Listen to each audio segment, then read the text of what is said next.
చేతులు ఏమని పాపం ఏమీ లేదు, ఎస్పీల చేతిలో ఏమీ లేదు, పైనుంచి మానిటర్ చేసేటటువంటి పరిస్థితి.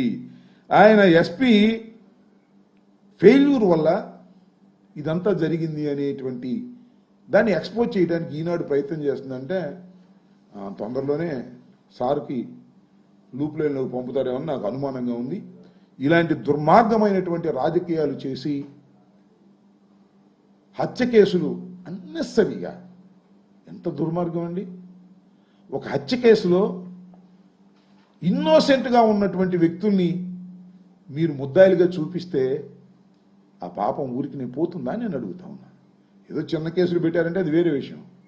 మర్డర్ కేసులో ఒక మనిషిని నిండుగా ప్రాణాలు తీసినటువంటి కేసులో సంబంధం లేనటువంటి పిన్నెల రామకృష్ణారెడ్డి గారిని, వారి బంధువుని, వారి తమ్ముడిని, మీ కోపం ఉంటే వేరేగా చూసుకోండి, రేపు ఓడగొట్టండి మరొకసారి దమ్ముంటే.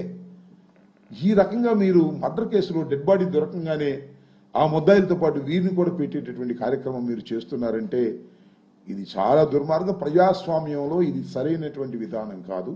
అసలు లా అండ్ ఆర్డర్ ఉందా లేదా? ఇక పోలీసులు న్యాయం చేస్తారా చెయ్యరా? ఇక న్యాయస్థానాలకు వెళ్ళి న్యాయం చెందవలసిందేనా? పోలీసులు కేసులు రిజిస్టర్ చెయ్యరా?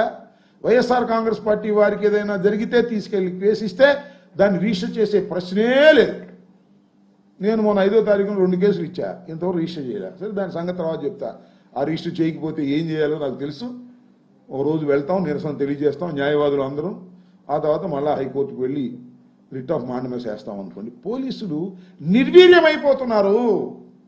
పోలీసులు తెలుగుదేశానికి జేబు సంస్థగా తయారవుతుంది.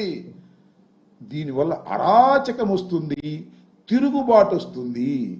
ప్రజలు కూడా ఇంక పోలీసులు మనం రక్షించలే, మనమే రక్షించుకోవాలనేటువంటి భావన వచ్చినప్పుడు ఫ్యాక్షన్స్ పెరుగుతాయి, తగాదాలు పెరుగుతాయి, హత్యలు పెరుగుతాయి, రైటింగ్స్ పెరుగుతాయి, అటెంప్ట్ మర్డర్లు పెరుగుతాయి.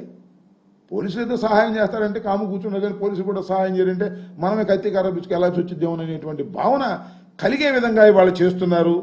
దీన్ని వైఎస్ఆర్ కాంగ్రెస్ పార్టీ తరఫున మేము తీవ్రంగా ఖండిస్తున్నాం. ఫస్ట్ రియాక్షన్లో తెలుగుదేశం పార్టీకి చెందినటువంటి పత్రికలు కూడా ఏ విధంగా చెప్పాయో నేను మీకు చెప్పాను.